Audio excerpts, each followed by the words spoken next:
Hello and welcome everyone to our new time and location, 9 a.m. every Thursday. It's Hank and Dr. K, and we are going to be talking today all about relationships. Relationships. Where shall we And start? now, well, first I'm going live on Instagram, and so I'm going to repeat that for the people on Instagram. Welcome to our Thursday podcast.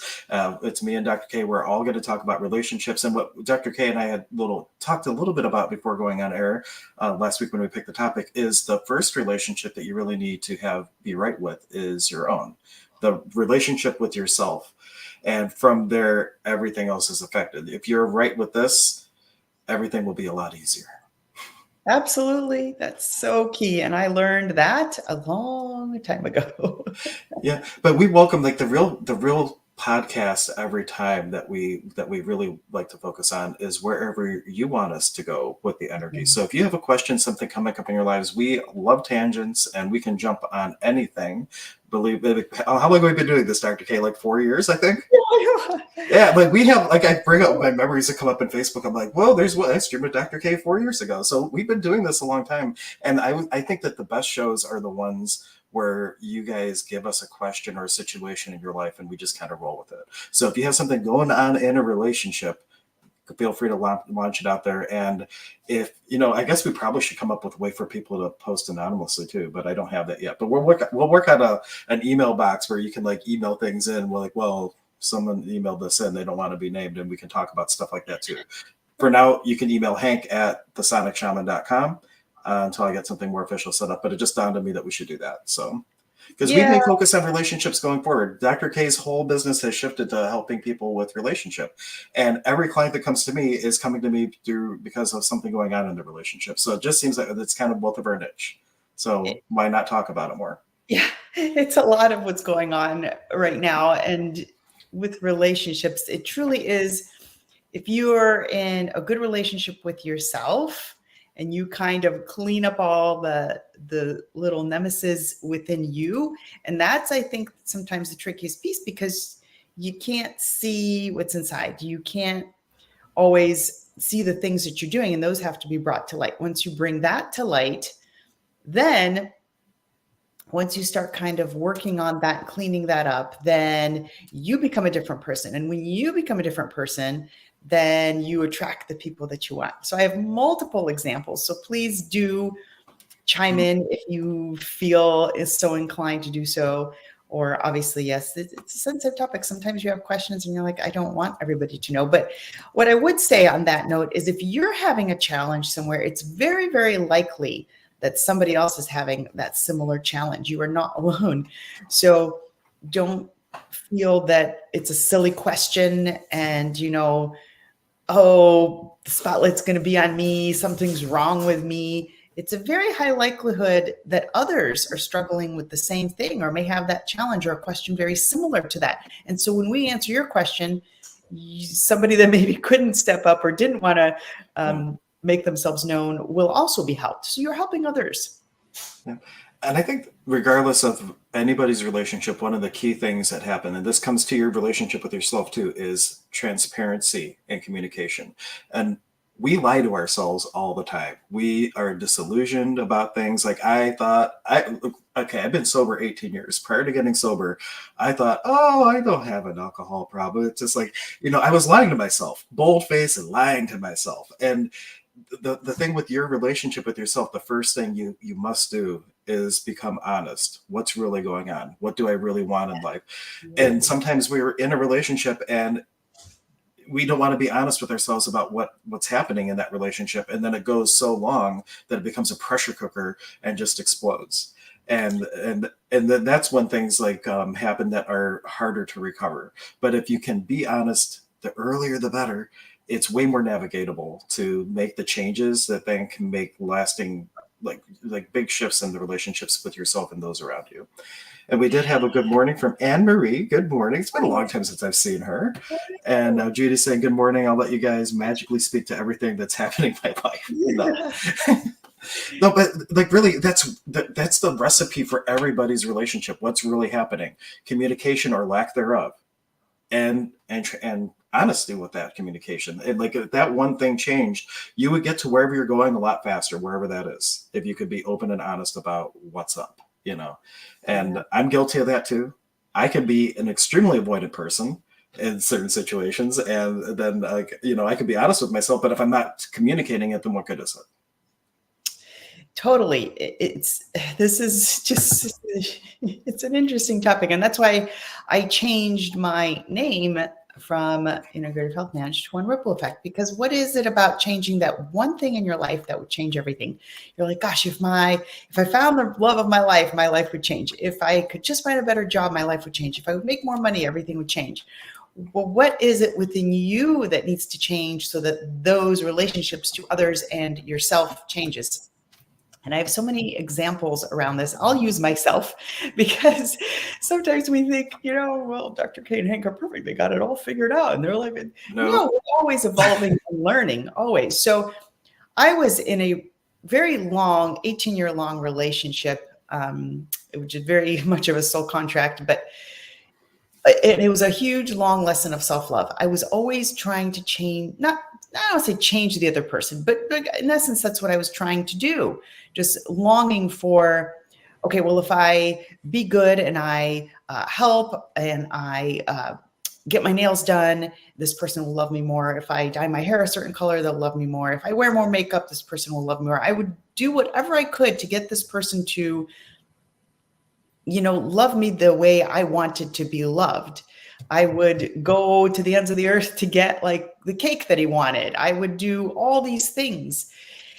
And then after a while, I realized, and I started diving into this self-development work and energy work. And I'm like, then I stumbled upon, I don't remember what it was that I stumbled upon, but I started realizing that it was the self-work that needed to happen. And when I started to turn inward and started to do more meditation and I started to look at myself more, everything started changing. And I tell you, that took, I'd say probably about 16 years. It took a long time because I didn't have a whole lot of help. I started getting help. And that's when I started diving into this whole arena. And when that happened, he changed. It was a little too late by then, but I started really looking at myself and going, this has nothing to do with him. This all has to do with the father figure that I didn't have, the way I was delivering myself, and I wasn't grounded in myself and projecting what I want. So when there's parts of you that aren't in alignment and aren't in harmony, we tend to attract people that show us that. Not 100%. Sometimes you attract somebody that shows you the opposite of that because you can't see it, but you often cannot see what's going on. So it's always good. I was like, why do we need coaches? Why I can't figure it out myself? Because when you're in it, it's really challenging. But sometimes it's just a friend that says, don't you think you're being a little critical? No. But when you have a coach and you have somebody that helps you see that in a very neutral, unjudgmental, unbiased way, and you're able to be in a state of receptivity and openness to say, okay, I'm willing to listen to see what you see that I don't see, and then start working on that, because that's when everything changes. And sometimes it's not pretty. Somebody tells you, you're really critical. No, you are. But sometimes we're not ready to hear that. Maybe you're being over judgmental, or we do all these things. But when you do that, then you are going to attract people that are that way. I'll save all my examples. I'll let Hank talk. No. Well, what you were saying there, like if you find yourself having a friction over somebody judging you or giving you feedback, sometimes it's not a judgment. It's really feedback. It's being judgmental or anything like that. This one authenticity coach gives this example. He yells at somebody else. He's like, your hair is blue. I hate your blue hair. And the lady didn't have blue hair. And it didn't even phase her at all because she knew it wasn't true. It didn't phase her at all. So if you find yourself having a friction when someone does something like that to you, maybe it's not to the degree that they're saying, but maybe it's there. And the other thing is, you please always I statements. If you say you were late coming onto the stream, Dr. K, that's accusatory, and that could put someone on defensive right immediately. That's like, Dr. K, I feel really let down when people aren't punctual. No, I'm kidding. This is she was kind of late tonight, but I'm just like, I didn't really care. We were still like streaming on time. But like, that's the thing. Like I statements versus accusatory statements. It's all like, it's not always what you say, it's how you say it. And then the other thing piece to that is when people are giving feedback, and this is kind of, every day someone might be criticizing you, but with your super intimate relationships, the people that are closest to you, if you're emotional, you can't be rational. You have to have emotional conversations when you're emotional and be emotional with the person. And then when the emotions have waned, now be the constructive and more analytical. That's not the word I wanted. But like when someone's being really emotional, it doesn't matter. You can't reason with them. You can't tell them they're being critical in that moment. And so like it's really learning how to dance with these relationships and dance with yourself, because we are our own worst enemy. And you can go from high to being in a pit of despair like that. And it's a matter of learning what causes that and like navigating it more gracefully. When there's Master of Allen, he says, when emotions are high, intelligence is low. Meaning, when you are really angry, when you're really sad, when you're when you're in love and you're like, you're out there, you're not thinking straight. You're really not clearly navigating. So it's really finding that peaceful place of neutrality and always coming back to that front and center. So you're making the appropriate decisions. So when somebody's super angry, trying to conflict with them and argue with them on that same point, but no, you're wrong, but you don't understand. This is the way it is.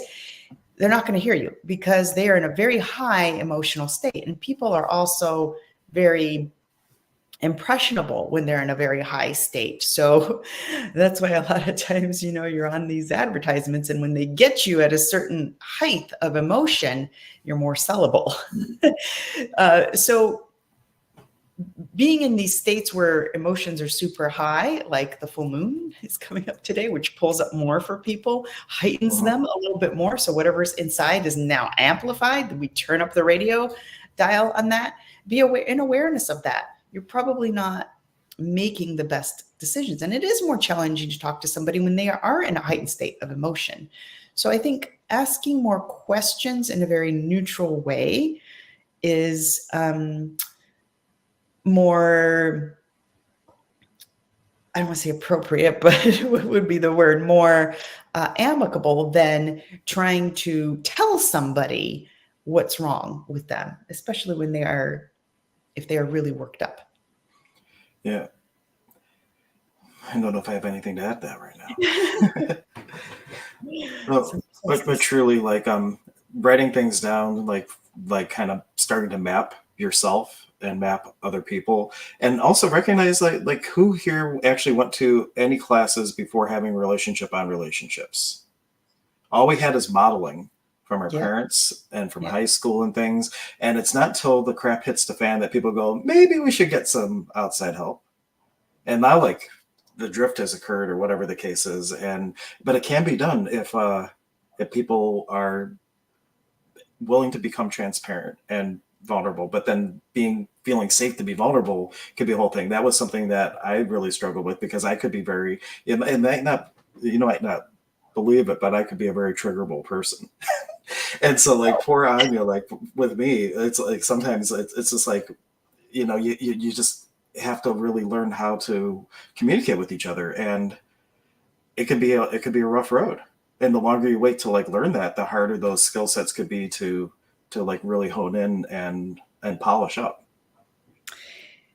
Yeah. And I think adding to that, this is why when you have a spouse or a girlfriend or boyfriend or fiance, whatever, trying to help each other in that way can be more challenging, because that person's triggering you. Your husband's always triggering you. So when, the wives sometimes come to me, I wish my husband would come to you. I'm like, well, they're not going to listen to you because you're a trigger. So this is why it happens this way. They're not going to necessarily take your advice. They're going to reject it or be more resistant, versus if their buddy goes, oh, hey, I heard there's this doctor or something, or I heard there's this program out there and it's pretty good. I looked into it, versus your wife saying, hey, I saw this program. I think it can help you. The guy's usually like, no, I'm not going to do it. But the buddy says something and it's like, oh, okay. said it was all right, because there's a That total. happened all the time. I'm like, my dad would never listen to my mom, but if my aunt said it, done. Yeah, yeah, yeah. Because the person you spend the most time with is more of a trigger. The person you have a deeper cord connection with is more of a trigger. So this is why Hank and I are around, because we're more of a neutral space for people to get that insight on what's going on so that you can heal it. Because that's step one, is being willing, and I think receptive, and being like, okay, I am going to be willing and open to hearing what might be in me that's creating, like, hey, I want to attract the love of my life. It's not happening. I keep attracting the wrong person. There's nothing wrong with me. The first step, I think, really is to be like, okay, I'm going to back off. I'm just going to listen. I don't necessarily have to accept it all, but I'm going to listen to what Hank or Dr. K have to say, and I'm going to sit with it. I'm going to sit with it. And then step two is, okay, I think I've kind of integrated some of it. I don't know if I agree with it all yet, but I'm going to take the next step and be receptive to doing some work around that and starting to take the action of getting in more alignment and cleaning that stuff up. And when you do that, step three, then you start attracting different people in your life. I think that's the simplistic way of saying it. Yeah. It has to be willingness on both sides. I would say the real formula for it all is like 51% people both want it more than they don't. But then there's a lot of growth that needs to happen, because like we have one comment that said, like, I statements are great, but even saying I statements, the other person could still take that as an attack. Or if they, we can only be as clear as we can be, speak our truth, but soothe our words with peace. The other person, even if we're the lightest possible, could still receive it and have it twisted. I have seen that happen a lot. And that, like, having the ability to say, I don't know if you received what I said as intended, and being willing to take a look at that. Like sometimes I would think Anya was in a way or something with me, and I would have to ask her, like, are you upset? And she really wasn't. She had nothing going on, but whatever was going on with me, I was just receiving through everything through the filter of everybody's pissed at me. And it could have been Dr. K, it could have been, Anya's around me the most. So like, and I would just have to trust it. And like, it would just be normal conversation, but I would hear only like, I don't know, just charged stuff, but there really wasn't anything. And I started have to recognize that with that kind of thing. So like, if you can become aware that I'm receiving everything through this filter and it's distorted, then there could be conversations where, oh, maybe that wasn't as intended. Maybe it wasn't as intended. And we can both take a step back and say, what's the raw, I love saying that, what's raw data here? And like and then what has been added. Param gives us an amazing example of when he was in the corporate work. He works at Baldwin Wallace now, business professor, and he does these amazing workshops about why life sucks, overcoming the misery of everyday living. They're phenomenal. But he gives us one example that his boss came in. His boss always would tell, say good morning, but the boss didn't say good morning. The boss took everybody else out to lunch except him to his favorite Indian restaurant, and they denied his PTO request. And after each thing, he's like, my boss is a jerk. My boss is an a-hole. My boss is unfair. The truth is, the boss had just gotten reamed out because a project was behind. That boss took the people on the project, which he wasn't, out to eat to get back on track and to talk about it. And there were too many people requested the day off. The raw data was just no. The boss didn't say good morning. They didn't let the PTO request go through, and you weren't invited to lunch. All the rest was story that we added based on past experience of where we feel we were judged or judged ourselves. So like, boil everything down, distilling it to what is the raw data is a very useful thing for both parties. Yeah. There's so many angles to this. It's what's going on internally within you that you just cannot see clearly. So that's one thing I do with people, is clear that stuff out so that you can see clearly, and you can see that rational data clearly. Because when you're all mucked up in the head and there's too much noise, that exact scenario is going to happen. It's like, well, there's just something wrong with me. The boss just hates me, when that's not the facts. Yet you can't see that because there's so much stuff inside. Your triggers are all out. The buttons are all out and they're being pushed. But if we can push those buttons back in or clear them so that you're like, okay, well, maybe it is the fact that it's not me. It's just something going on here or there. and then you can navigate with clarity. So that is really important. There's so many angles to this relationship thing. You kind of got to look at them all. Is it you and really surrendering? Is it you're not looking at the raw data? Is it people? Is it you're not attracting the right person? So it's just relationships are an interesting thing. And I think I'm learning more. And as I learn more, I'm able to help people more. I think I'm learning that too. But there's always usually something within that is being shown in another person. So we can attract friends, bosses, all sorts of people in our lives. And sometimes those relationships are very temporary. Sometimes they're long-term. But what I'm finding a trend is you've attracted that person because there's some aspect of you that needs healing, clearing, making better, so to speak. And it's not always the case, but if you're really angry inside, notice you're going to attract people that are kind of angry. If you're a really detailed oriented thinker, like you're just like ADD about like details, you start attracting people in your life that are overly ADD, and you're like, and then often we start judging that. It's like, oh my God, Sally, she's just like every little detail at work. She just drives me nuts. But that portion, and not the totality of you, but there's a portion of you that's like that too. And it's being brought to your attention through a mirror of another person to heal that. It's very fascinating. I'm starting to see the trend. So, well, and to put it in a metaphysical context, that there's an idea that all of creation, all of God is within you, which means everything that you experience is a projection from you, and different people are different combinations and different personifications of aspects of you. So it's literally every person is like a different combination of you and put together for you to see something or for you to experience something. It's not always necessarily about seeing your own shadow. Maybe it's about you helping, like you healing something through helping the other person. And so like the whole gamut is very complex and everything. But if you really start looking at everything that shows up as to how am I in creationship with this, and the distinction is relationship is more of a duality thing, which is like we're separate, and we are separate. We're like the greatest truths of paradoxes. So me and Dr. K are two separate beings, but at the same time we're also one. And if you look at things as creationship, the question is, how am I truly like in recognizing this person as me? How am I creationship with this person? And that's how you grow. When you are relating to the person, sometimes that is causing more distance or friction. And both are useful, but like really know like where do you want to use like each idea. But creationship's really the way to go, because you're more likely to embrace whatever's showing up because you're recognizing it's you, rather than saying, hey, that's not me. That can't possibly, why would that show up? There's none of that in me. Oh yeah, there is. There is. Yes, there is. I was just talking to one of my friends last night, and they were saying, you know, whenever you hear somebody say, I would never, and fill in the blank, you know they're about to do it. You know? And she was talking about a very specific scenario, and sure enough, this person was saying it, and sure enough, like a couple weeks later, something came to light, and they did exactly what they said they would never do. So like, yeah. Anyway, that's a fun I learned this concept a long time ago, and I forget what book it was. I forget the author's name. She's really sweet. Oh, well, it'll come to me at some point.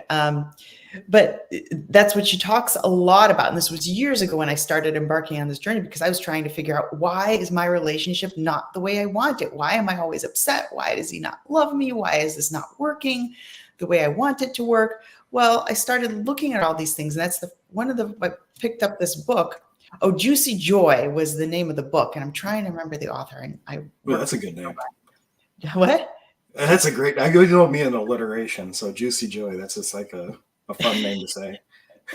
But one of the things she talks about is people will mirror to you a lot of times what's something within you. And I'm like, what? Well, what is it? I don't understand. And I still, like, it took me a long time to figure that out. I think I'm just now starting to figure it out within the past couple of years. Yeah. It took a long time to see that. So you keep attracting facets of you that need you're in totality with the whole world that you need to kind of work on. Or as you heal that, those types of things those types of characteristics in other people won't show up as much. So yeah. Carl Jung actually talked about that a long time ago. And there was this wonderful is it a documentary? It's called Mythos with Joseph Campbell. Have you ever heard of it?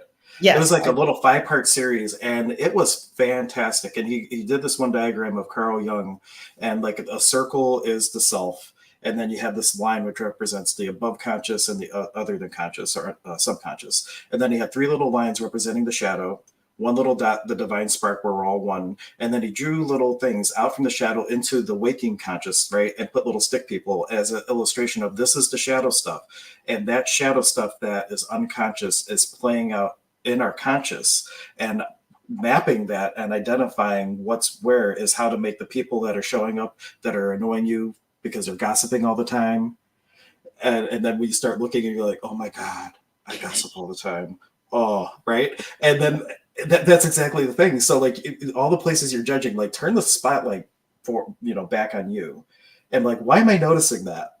What is it within me that allows me to notice that? Is it something I really need to look at? Where do I do something similar? It may not be the same actual thing, but maybe, or maybe it's just one thing you feel guilty about. Like I gossiped once, and that gossip got to the boss and someone got fired, and I never could forgive myself. And I don't gossip anymore, but because I haven't healed that, all I see is people around me gossiping, and it drives me crazy because I have guilt, and it's resonating the guilt. Right? That did not actually happen to me, but that's my go-to example. But that's a wonderful example of how shadow stuff shows up. Karen's saying we're so on point on everything, figuring that out recently. Yeah. It's Mirroring. It's a journey, but that is so true. And when you start, and for those of you who maybe are new, that like, what are you talking about? We're all one. We're not. Well, we are. Think about it this way. If you can think about, where do you think you came from? We all came from somewhere, the same source energy, right? So if you're completely new to these concepts and you're like, what? Just think about, you might have some sort of concept of religion or something. You had to come from, so we all come from the same kind of seed. So when we talk about we're all one, we all come from that energy source. You're not the body, you're not the emotions, you are not the thoughts. You're really a soul energy, and we just kind of use this body to navigate. So if you think about, we all came from that one thing, then that makes us all the same, kind of, sort of. Yeah. So and for people who are science buffs, they have like entanglement theory and quantum physics and things that all, like, scientifically they show how everything is connected. Like you go to the atom and then you get into, I forget, I think it's called a quark, and in that quark there's like a filament, and that line that vibrates, and that is the same line that vibrates in another particle, and everything's connected through this concept. And I'm not a science buff, a history buff, so I can't speak to it more from the science standpoint, but science is showing how all this is connected now.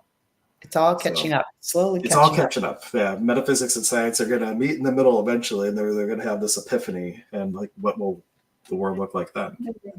But there's even, I don't think I had him on with you, but there was this one guy that I was talking to through contact that I have. He was developing something called the soul phone. And it was literally technology that you could talk to departed loved ones. And it was actually being funded, and it was in the research phase and everything. And it's like technology, like, so you wouldn't even need a real medium anymore. You could just go pick up a soul phone, be like, hey, mom, or whoever in spirit, what do you think of this? And get advice from the real deal.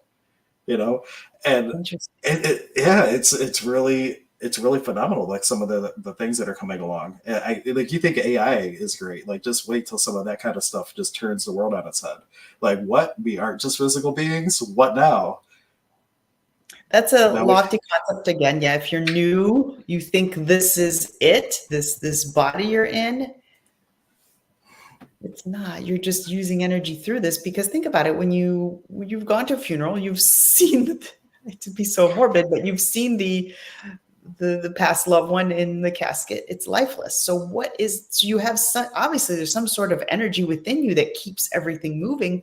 So try to think along those terms and think about that. Like, well, okay, yeah, so there's got to be some sort of energy that keeps us moving. The heart doesn't keep you moving. The brain doesn't really keep you moving. Something has to tell the brain what to do.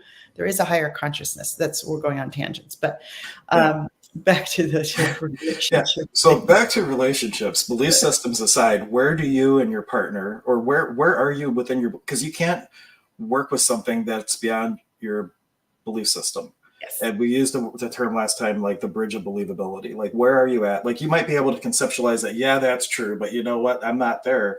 Like, wherever you're at, work within the belief system and the parameters that do work for you, but know your target to be able to acclimate to different concepts. Because what we just talked about being one and all that, if that's really something that can't, like, you can't actually own, it won't work for you. So then you do work with relationship instead of creationship. And then no matter who it is, with a significant partner or a friend, where do you have a common point, meeting point within your belief systems and how you operate to have the conversations? Because you can really only have it as far as the more whoever's the least elevated. I will say, like, look at it like children. You cannot have an adult conversation with a 6-year-old. You have to speak to it in their vocabulary. So, like, I would say that wherever you just got to keep it at the highest point between the two people. Does that make sense? Because it's not a superiority thing. It's just a question where it's at. It's kind of like in the shamanic tradition I practice. We have a Pampa Masauk and an Alta Masauk. It's a 3rd level priest and a 4th level priest. One is fear based, one's more love based. But they don't look at either one as inferior or superior. They're both required. They're both part of this thing. So it's not a superiority thing. But I just feel like it's weird when I'm saying it's like, you have to go to the least elevated person with their belief system and how they work with communication and relationship mechanics. That's another really, really important concept. You have to learn to kind of talk to people in a certain way. And there's just so many examples, like somebody that I work with, and he's just really, I just hate my sister. And I don't, like, well, because she pissed me off. Like, well, okay. And I can think of a great example. Access consciousness. I was big on access for a while, and I would come home and I would be pot and pocking Anya and like clearing this and doing that. And it created more friction. Why? Because she was not an access person. I'm sitting there speaking a foreign language, and all it does is piss people off then. So that's for my own example. Like, and through time, like there are some tools from Access we were able to use, but like it was a great personal example when I came in with what I like a bulldozer, and it's just like, no, you're just causing more damage, son. Like, just have a conversation. Yeah, don't meet conflict with conflict. Don't start taking all these things we're saying and using them in a different way. There's a lot. Relationships is a lot to this, and maybe we need to create some sort of structure to create that baseline. But really, the baseline is just being open and receptive. Because what I'm seeing is a lot of people are like this. It's like, nope, not gonna. I'm like, can you just open a little bit just to hear what the other person has to say? Just listen to yourself a little bit. Where are you not looking at something internally that you're like, there's nothing wrong with me? And I'm not saying there's anything wrong with it. There's no bad or good. It's just cause and effect. But where is there something within you that maybe is painful to look at, that you might have to take responsibility for, that you're maybe not ready to? And a big topic is, I'm not attracting the love of my life. I'm attracting the wrong people. I keep attracting the wrong person all the time. Well, and I have an example. I have a beautiful friend. She's absolutely beautiful. She's always like, I can't find the right person. I can't find the right person. And I'm like, I don't understand. Like, yeah, this guy's not like this? And there's something wrong here. And I'm like, these guys, there's nothing wrong with these guys. They're all like, they're decent people. And then we were having lunch the one time, and there's some struggles with a past relationship that had happened. And I'm like, ding, right there. There's a lack of trust.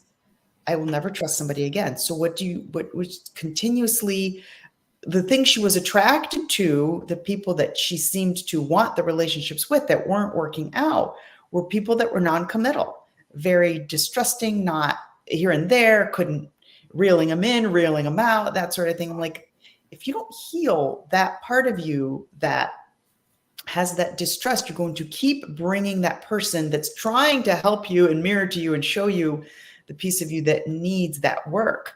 Because there's the people that were trustworthy were just not in the playing field. There's something wrong with them. Well, there's nothing wrong with them, really.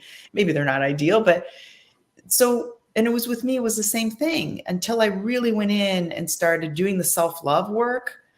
I was keep searching for the love, keep searching for the fulfillment, and I couldn't get it because it was in here.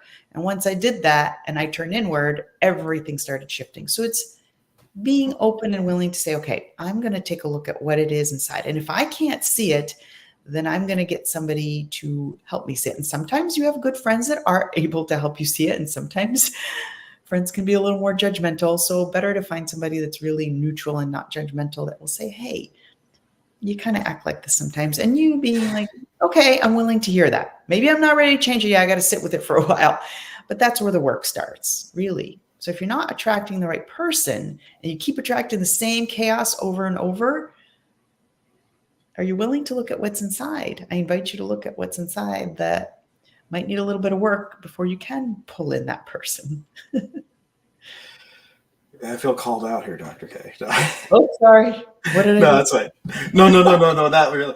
Just like with the people who like attract like certain types of patterns and things. Like I've had relationships where it's just like a trauma thing, and it's like you're in a cycle, and then if you're not careful, you could attract another relationship the same way, and not just romantic relationships, friendships, and everything. Yeah. Like we like look, and is there an unhealthy friendship or relationship in your life, and like what's really alive for you about that? Because like sometimes it's just that repeated little mirror cycle. Like you got to look deeper, or it's really something that's just like it's not healthy, and you got to stay away from it, and it's hard. It's not the easiest. We're not saying it's easy. It's No, it's it's not easy. today. All I'm inviting everyone to do is just say, okay, I'm maybe going to take that little step to get myself ready to maybe ponder hearing something that might not be what you want to hear. Just take that little step. That's it. Actually, get a good friend and say, I want you to tell me everything you don't like about me. I say that, but I think there's this amazing program. It's the Paul Fisher Big Book Study, and it's on YouTube. It's like a 12-step Big Book dive in, right? And he was sharing in this how his sponsor, or somebody was like complaining about everything about everyone. This person does this and this person does that, and da da da da. And the sponsor said, "Well, go ahead and write down everything you don't like about those SOBs." And he's like, "All right." And he got a little notebook and he's writing it down. And then he goes to his sponsor a week later. He's like, "Well, now you have all your character defects to work on," meaning that everything he was picking on was actually his own stuff. And so, like, if you can take it, have that candid conversation, and have an inventory with somebody, and really see like what is everything that you don't like, and receive it in the space of grace. Because some of those things are, we thrive on friction in our lives. Actually, no matter how much work you do, you'll always have it somewhere. You'll always have friction somewhere. And why? Because as a being that is all that is, we need contrast in order to have any sort of experience whatsoever. So it's always going to be there. But I think I talked about this last week. I went out for that because I said I would, charity thing. And he talked about how when we lost when we had the steam engine revolution, and things that took 2 weeks now took 2 hours or whatever, we started getting soft, our physical bodies. And now we have to have gyms and exercise because our body needs resistance, and the emotional body and the spiritual body are all the same ways. But making it conscious is really what we're looking to do. And then it's just the purpose for which it was intended, in order to have the experience it came to have. And it doesn't have to be doom and gloom and victim mentality. Yeah, it doesn't. It doesn't. When one of us tells you something, you don't have to take it that way. It's not a personal attack at all. But if we've had times in our lives where we have been attacked, then we start to get triggered. So these things run deep, but it is all about, like I say, it's you got your garden and you got your weeds in your garden, and starting to pluck out those weeds to be able to have a bigger, better garden. You will always have some weeds, because the second all those weeds go away, we're in the next transition consciousness. And it's also, I think the other piece is, the whole topic of relationships and just relationships with everybody, being honest. And that's a really tricky piece. We don't always tell people what we want to say. Like in our minds, like, I don't want to tell them that because they might get upset. So I'm going to lie.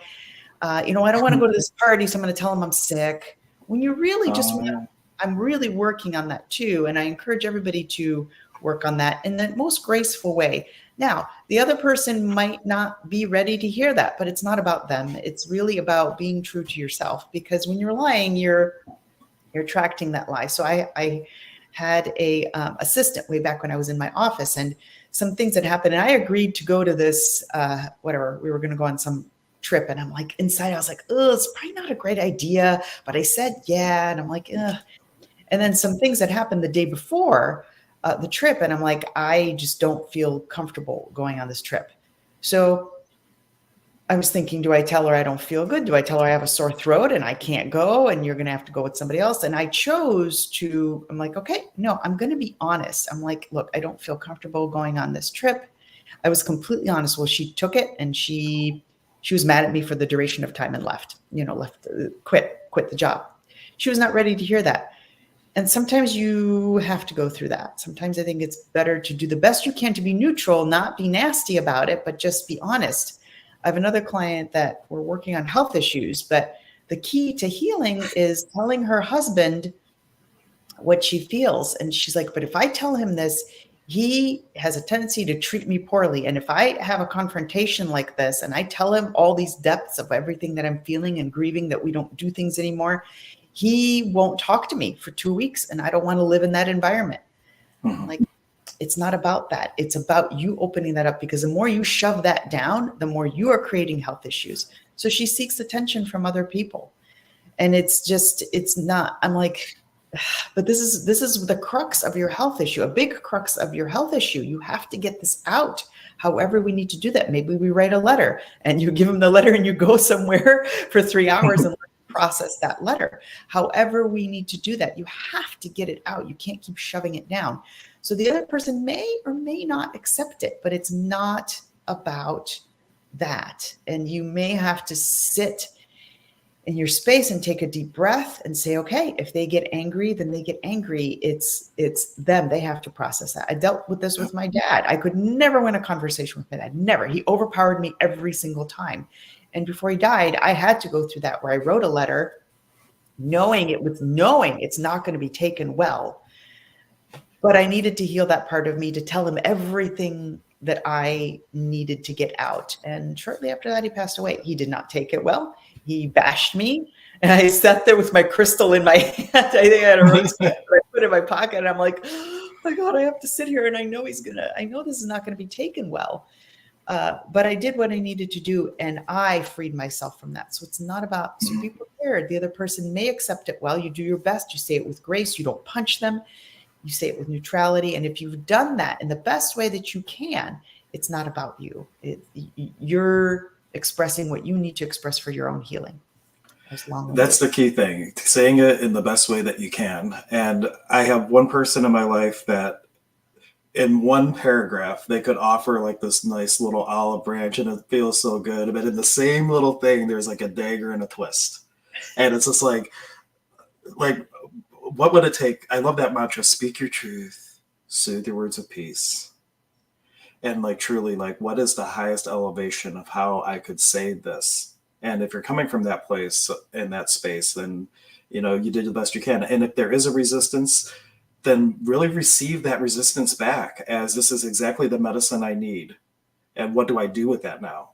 I'm not resisting it. I'm not saying Dad's an a-hole for doing this. It's like, okay, he resisted it. I was ready for that. What can I do with this now?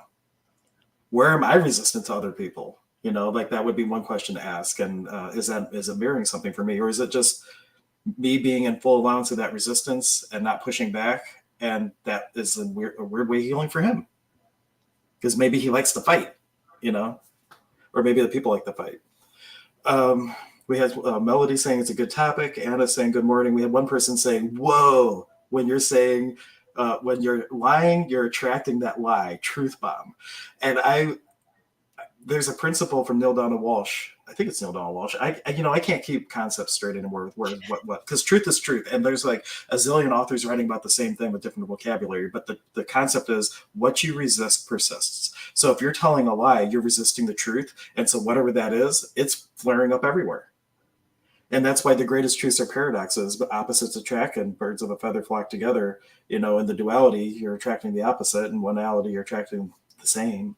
And so if you're lying about something, you're not willing to receive the truth. That's the duality thing. So the exact opposite thing of what you're looking to create is showing up because you're not being truthful. Anywho, we have a question, but did you have something first before I bring it up? No, I think Okay, so Melody is asking, what's your take on the gray rock method? Now, I personally am not familiar with the gray rock method, so like I don't. So you may have to give us a little bit more context for your question, but we can maybe still speak to something. I have to work with my child's dad who was abusive to me. I've written letters about my feelings and burned them. I need to gray walk to protect me from him. I'm not familiar with what that is. But a lot of times when there's an abusive situation, there is a book called Stop Walking on Eggshells.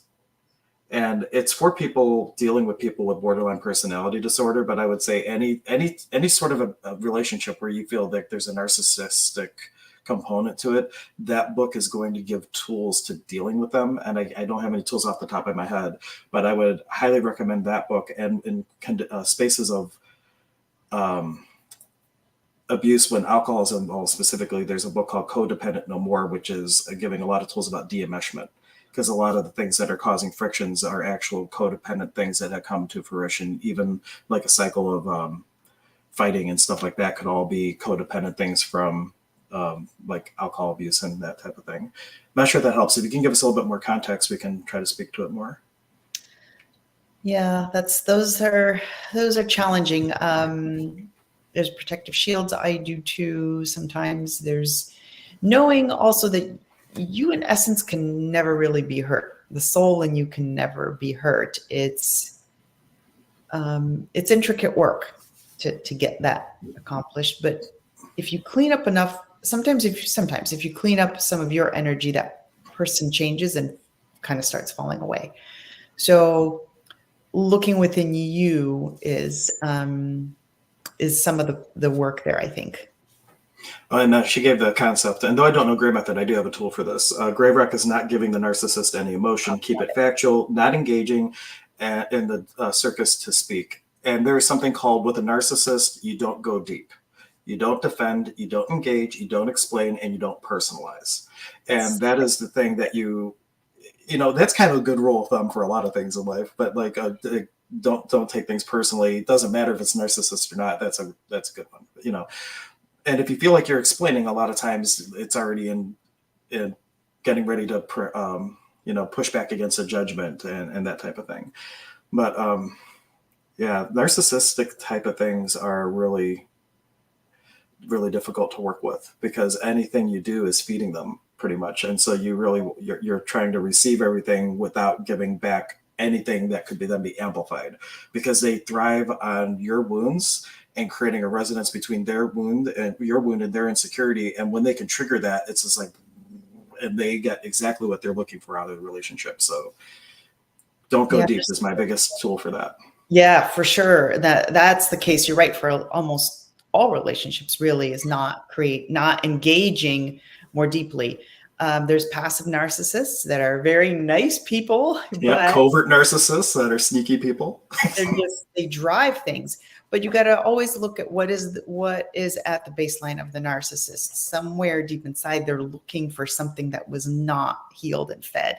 And it's not your job to heal that. It really is theirs. But not engaging, not feeding that more in the way of a conflict, because they're getting it. It's like, well, I know I need to eat healthy, but I don't. So I'm just going to feed myself a bunch of chocolate cake because that makes me feel good. So at the baseline, what they want is true and pure and good, but they're doing it in the wrong way. So recognizing that, not feeding into it, sending them love. We send everybody love because everybody's got something going on. So I'm not. And ask yourself, is there something you love about that dynamic? Like, it's a hard question to ask, but like I have come to the not bad. I kind of like the potency that comes along with high emotional like those types of situations with narcissists. I have a thriving thing off of that level of intensity. And so like I recognize this about myself, and I'm like, well, how do I create that in my life in a healthy way so I don't look to create a blow up with Anya, for example? And that's been a challenge, you know, like when you recognize that there's actually something that you get out of that relationship. Maybe is there something you like about it? And so ask that, because if you do have something you like about the relationship, about that narcissistic exchange, then you need to ask the same question too. Like, well, how do I create that in a healthy way in my life? And maybe that could be a role playing thing with someone or something else where you can get that. And it's a hard question, but I invite you to ask that too. It was a real club me over the head moment when I had that realization. It was like, oh, It is. This is what we're talking about. These are things that we don't want to look at because you're probably like, are you kidding me? Why in the world would I right. want a narcissist? But it could be, yeah, just the simple intensity. And it's often a trend we all often have is a need to be right. It feels good to be right. So we want to continue to push that in, or a need to not be wrong. So Well, it's a need yeah, within it us. could be because we were taught that's important. Gary Douglas had a thing. He's like, you could be right or you could be happy. That's one of the, and it's not true all the time. Like the question is it really worth it? Is this like, when it comes to being right, is it something that is going to affect somebody else's well-being if I don't fight for what's true? And I give my example. I worked at a hardware store, and there's different types of valves for different types of things. And someone wanted to use a water valve for their gas line because it was cheaper. And I was telling him you can't do that. And he's like, well, haven't you ever heard the customer is always right? And I looked at him like, not when they're about to blow up their house. and, uh, so like they pick your battles. Like, is it really relevant? Does it matter? Will it matter in 5 years? You know, but then if it does matter, does it matter, or do I like that engagement? Do I like that friction? Because maybe you like the friction. And then how do I get that without having to be in true conflict with my friend or my partner? Yeah, that brings up another thing with relationship with kids too. Sometimes our kids are older and we try to tell them a certain way to do it. And they're like, no, I told them they shouldn't do it that way. Sometimes you have to let somebody learn. You drop the seed, you tell them, but to keep pushing the issue and getting upset about it. And I hear this all the time with clients, with friends.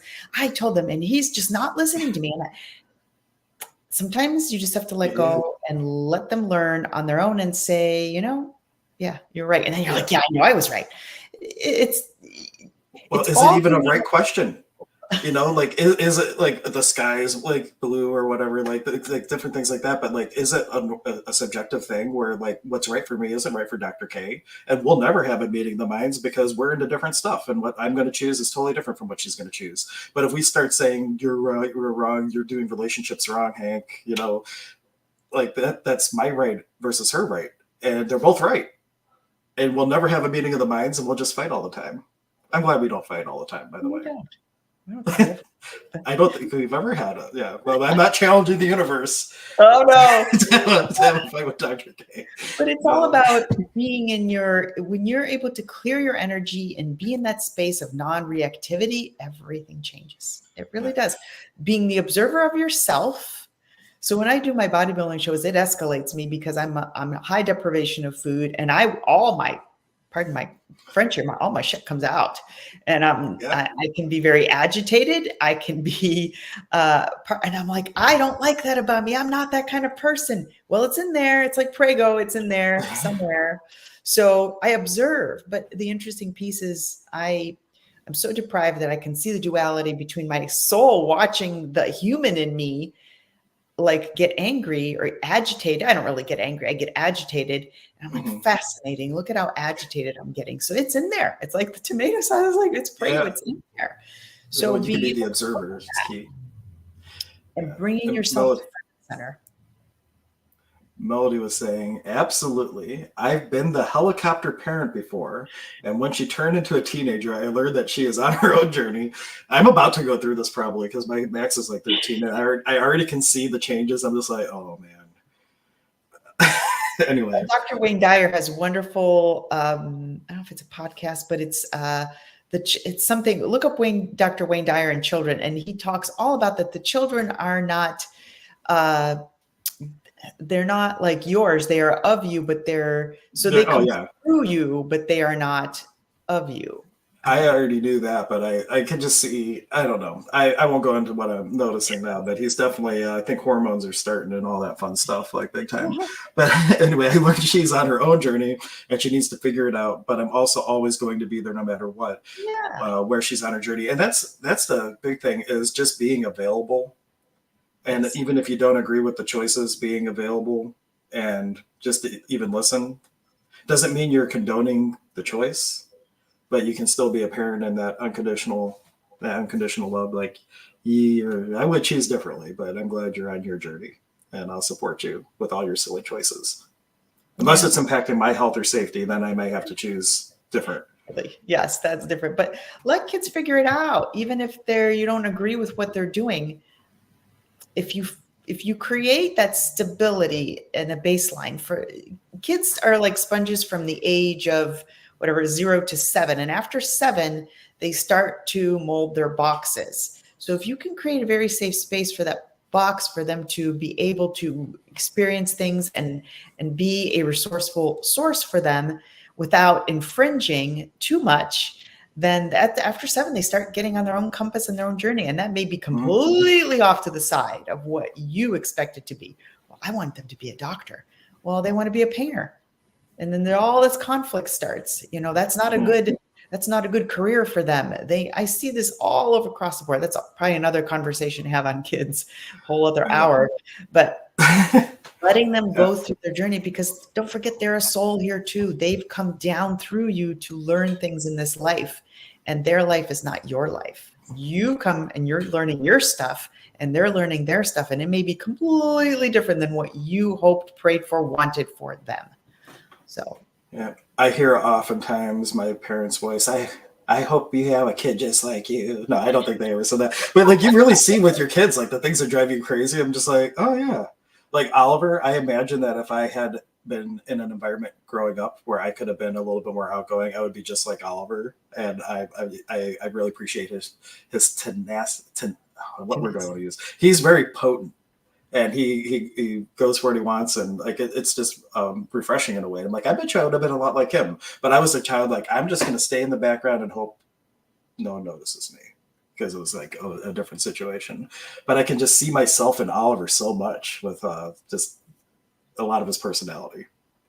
it's Yeah. probably a whole other conversation. But yeah, hormones are a real thing, and it's Yeah. crazy out there. And they're depressed when they're really not depressed, and it's just hormones, and they're feeding off of other people, and they're trying to find themselves. And it becomes these kids, like the stuff I dealt with. Like I said, since I was changing my business name a bit, but when I was still doing a lot of the functional medicine, I saw this a lot, like the depression. It's cool to be on pills. It's all sorts of stuff going on out there. And your job is to do your best to navigate and say, is that the truth? And help them figure it out for themselves, versus there is such an impressionable time right now where they're learning from their cohorts. Well, what are my friends and their parents doing? And they're trying to figure it all out. And it isn't easy out there right now. It's not the way it was when I was growing up. It's just Well, there's crazy. what's the guy's name? I don't know, but like the whole thing is, every place where you have friction in your life is a representative of where you're not in full surrender to what is showing up. And like, it doesn't mean that you don't have emotional things or things that create frictions in you and things like that, but like the real thing of it, like if there's any suffering, is a resistance to what is. And if you can really surrender to the moment and not fragment to, I should have done this differently, or I got to do this tomorrow, and you can really be in the moment, surrender to it, everything, you become like the center of a wheel. Everything's still spinning around you, but you got your center, and you don't have to go on the wild ride, but all that stuff is still happening around you, but you're really in a place of, well, how do I choose to be in relationship with it? When you go out and spin it around with everything, you're in relationship with it instead. There you go. I should say, last call we're on a roll and just talking. So like, we're coming up on the hour mark. So I was throwing out like last call for questions. We're not booting everybody out of the thing yet, and thank you. We're quiet on Instagram, but we've had people popping in and out and watching over on Instagram. Thank you so much for watching there too. So if anybody has any final questions or comments, or questions, something you want us to talk about next session or next stream, that branches off this or continuing on this? Is there more Yeah. more to this that you need? Part two, kids, whatever. Relationships part infinity, because it all comes, everything we will ever talk about, the only reason that we're talking about is how can you use it for the relationship with yourself or others. So it's really all about right relationship all the time.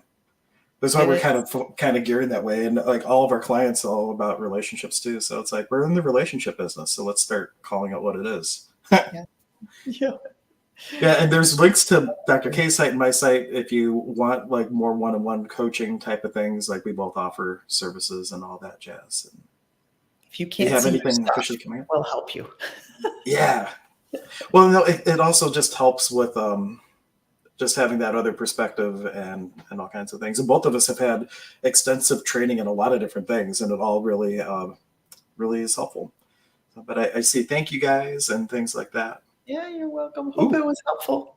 Yeah, my computer's about to die, so it's great timing. Apparently, I Okay. didn't actually plug it in. I plugged it in, but it's not charging. So, yeah, on that fun note, thank you so much for tuning in. We will catch you next time. And if you're catching this on the replay and you have an idea for things you want us to talk about, message us or tell us in the comments, and we will be happy to dive into it next time. All right, bye, guys. Bye, guys.